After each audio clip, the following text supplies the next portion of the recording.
ዛሬ መጣሁት ስለ ኤክሰርሳይዝ ወይም ደግሞ ሬጉላር ስለሆነ ኤክሰርሳይዝ የተወሰነ ነገር መናገር ፈልጌ ነው የመጣው።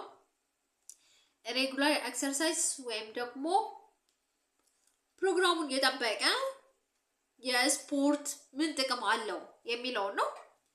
መነሻዬ ሪፈረንሴ WHO ወይም ዓለም አቀፍ የጤና ድርጅት ሪኮመንድ ከሚያደርገው ወይም ከሚመክረው ተነስቼ ነው ይሄንን ማስተላልፍላችሁ እና ምን ይመክረናል? ቀለል ያለ እስከ መካከለኛ ያለ ስፖርት ኤሮቢክ ስፖርት ከ150 ደቂቃ እስከ 300 ደቂቃ በሳምንት ውስጥ ብንሰራ የጤና ጥቅም አለው ይለናል።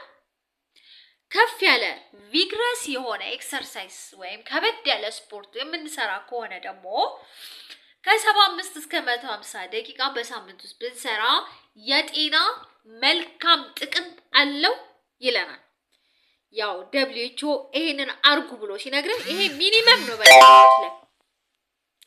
በጣም በአነስተኛው በቃ ቢያንስ ይችን ማረግ ብናረግ የጤና ጥቅማችን ከፍ ያለ ነው እና ይሄንን የሚለው ደግሞ ብዙ ጊዜ ማለት ይሄን ደግሞ የሚለው ከመሬት ተነስቶ ዝም ብሎ ሳይሆን የሚሰጠን ሪሰርች ሰርቶ ሰዎች ላይ ምን ያህል ጥቅም አለው ምን ያህሉ እንደዚህ ስፖርት ሰርተው ደም ግፊታቸውን ቀነሰ የልብ ህመማቸውን ቀነሰ እንትናቸውን ቀነሰ የሚለውን ካጣራ በኋላ ነው ሰዎች ይሄን ነገር አርጉት ብሎ ቢነግረን ማለት ነው። ስለዚህ ብናምነው እንጠቀማለን።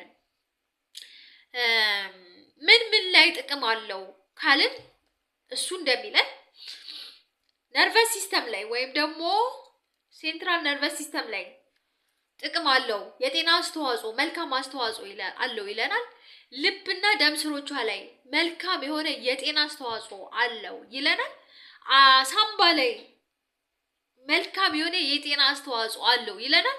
ኢንዶክራይን ሲስተም ከስኳር ጋር ተያይዞ ያለው ነገር ላይ መልካም የሆነ የጤና አስተዋጽኦ አለው ይለናል። ቅባት ኮሌስትሮል ከመቀነስ ጋር ተያይዞ መልካም የሆነ የጤና አስተዋጽኦ አለው ይለናል። ጡንቻ ማስኩሎስኬሌታል ሲስተም ወይም ጡንቻ አጥንት መገጣጠሚያ ላይ መልካም የሆነ የጤና አስተዋጽኦ አለው ይለናል። ይሄ ከዲፕሬሽን ከጭንቀት ጋር ተያይዞ መልካም የሆነ የጤና አስተዋጽኦ ይለናል። ዝርዝሩን በሌላ ቪዲዮ እመጣለሁ።